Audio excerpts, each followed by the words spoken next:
To understand why Africa is the most religiously active continent on Earth, you have to look at the ground we walk on. In South Africa, necessity is the mother of all invention.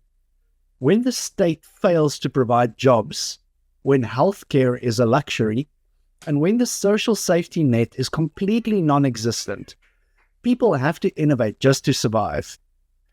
For millions of our people, the church isn't just a building with a cross on top. It is the community center. It is the burial society. It is the daily feeding scheme, the networking hub, and the only place that offers a glimmer of hope when every single financial door has been slammed in your face. In a broken system, faith becomes a survival strategy. If you have nothing else, you have hope. And you cannot blame desperate people for clinging to the only hand reaching out to them. But as an atheist, I have to look past the societal utility and expose the foundational lie that makes this entire system function. Let's be entirely honest about the dark side of that survival strategy.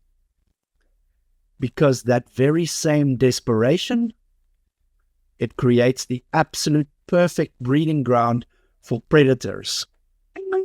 When people are desperate for a miracle, they stop looking for red flags. They want to believe so badly that they lower their guard. And that is exactly where the pulpit bandits step in. These operators take beautiful African concepts like community, and they weaponize it. They look at a congregation of struggling, hard-working South Africans, and they do not see souls to save. They see a tax-free customer base. They take an unemployed mother who is wondering how she will feed her children tomorrow, and they tell her that her breakthrough is trapped behind a 500 Rand seed offering.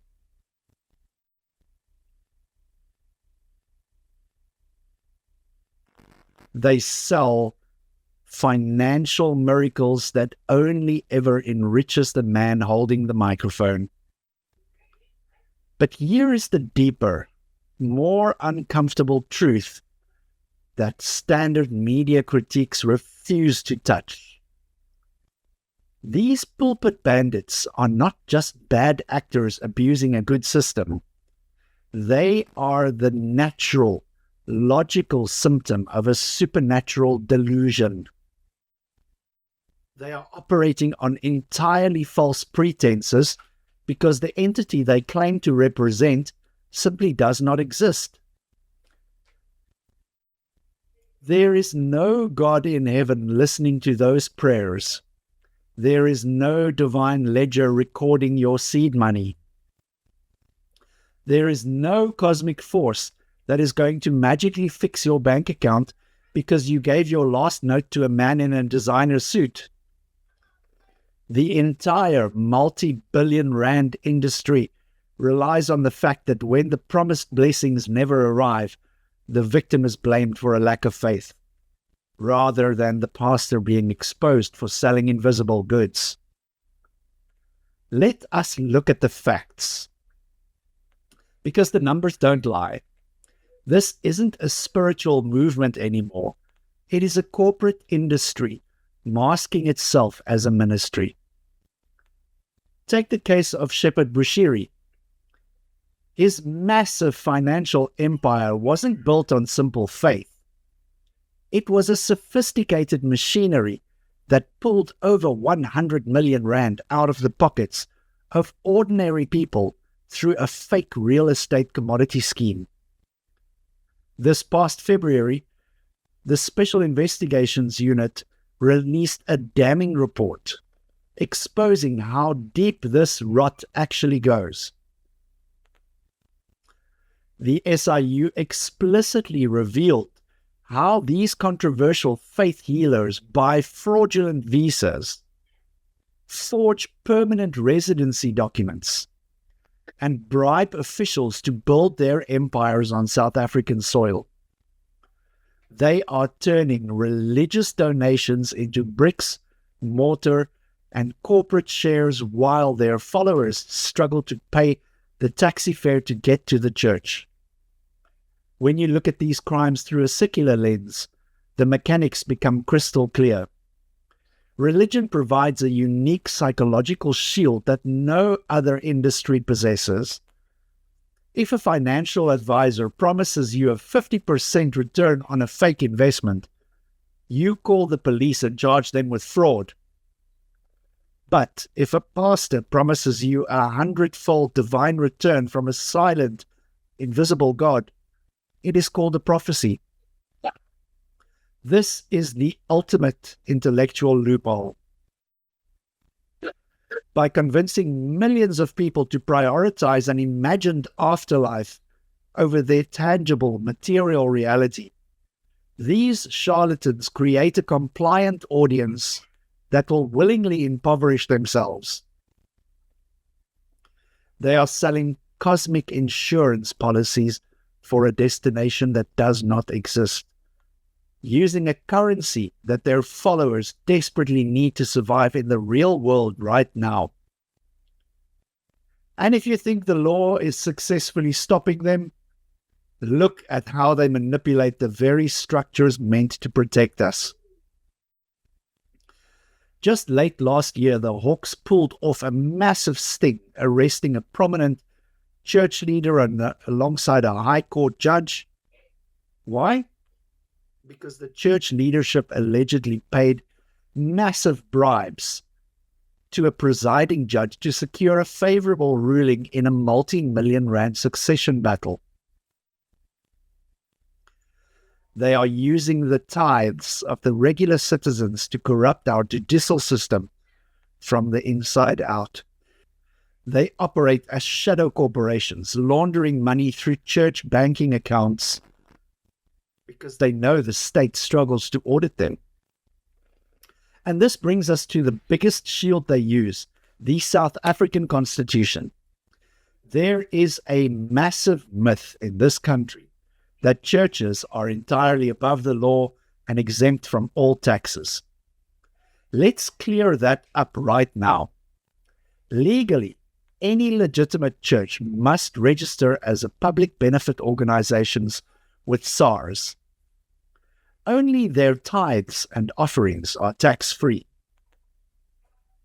If they run side businesses, bookstores, or commercial properties, they are legally required to pay a 27% corporate tax.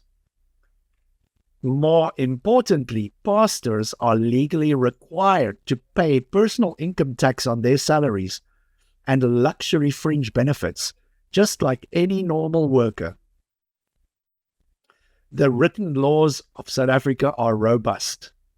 The problem is not the law. The problem is a massive failure of enforcement and a toxic culture of fear that keeps people from speaking out. From an atheist perspective, this legal battle exposes the fundamental flaw of treating religious institutions differently from any other corporate entity. Why should an organization get a tax break simply because it claims to speak for a deity? If a secular charity feeds the hungry, they have to prove their financial transparency every single year. But a church can pull millions out of a community under the guise of spiritual advancement with minimal state oversight. This preferential treatment is built on the societal assumption that religion is inherently good. But when you remove the assumption of holiness, you realize we are protecting massive corporate entities that exploit the psychology of humans for tax-free profits.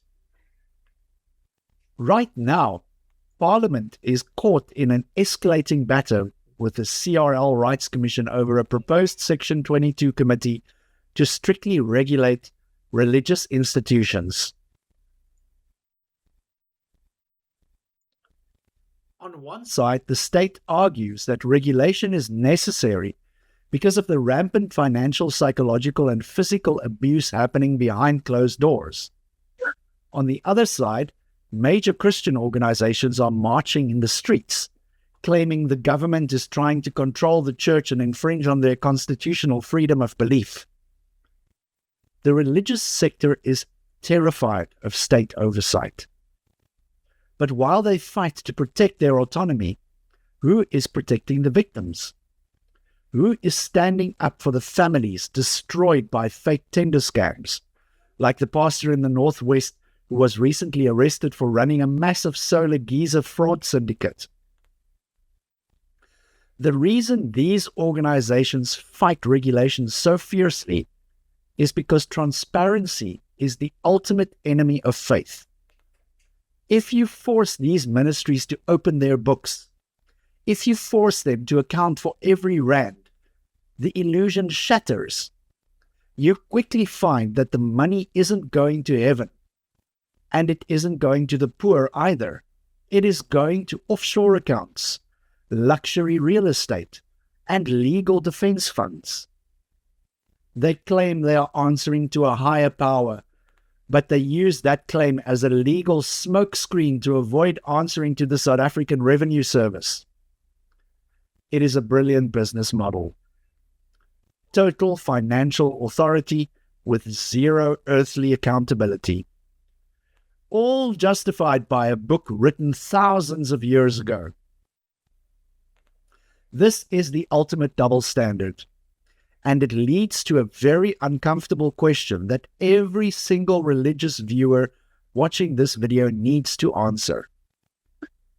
If your faith is truly about protecting the weak, standing up for justice, and feeding the hungry, why are you actively funding a system that feeds the pastor and starves the congregation?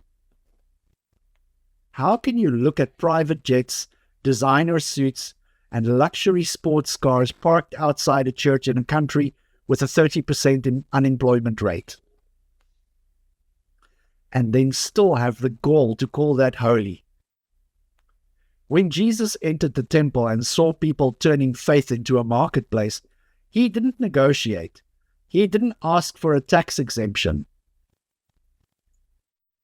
He made a whip. He flipped the tables and he kicked the exploiters out. But let's take that biblical story a step further into reality. Believers often use that story to defend their faith, arguing that the bad pastors are just corrupting a true message. But as an atheist, I challenge you to look at the root of the problem. The reason the tables can be flipped so easily by these modern predators is because the foundation itself is built on sand.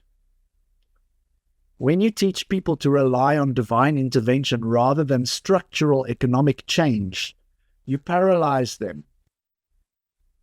You keep them waiting for a supernatural rescue package that is never coming. The pulpit bandits are simply capitalizing on the passivity that faith inherently breeds. They tell you to look up to the sky for your rewards, while they reach directly into your pockets here on earth. Don't get me wrong, legitimate churches do incredible charity work in our communities every day, and they are not the problem here.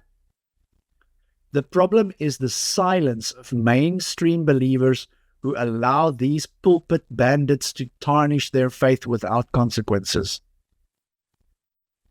By defending these multi-millionaire prophets under the guise of religious freedom, you are enabling the spiritual exploitation of your own neighbors. You are letting predators hide behind the cross while they fleece the flock every single Sunday. It is time to stop making excuses for compliance failures and financial fraud. It is time to stop making excuses for pulpit bandits arriving in private jets and luxury imported vehicles. Don't get me to start having an honest conversation in South Africa about the social cost of delusion. We need to start having an honest conversation in South Africa about the societal cost of delusion. Every rand spent on a fake miracle oil is a rand that could have gone towards education, electricity, or actual community development. Every hour spent fasting for a supernatural job offer is an hour lost to real-world organizing and demanding accountability from our leaders. We are outsourcing our collective future to an empty sky, and the only people benefiting are the charlatans standing at the altar. It is time to wake up, look at the material reality around us, and realize that no one is coming to save us but ourselves.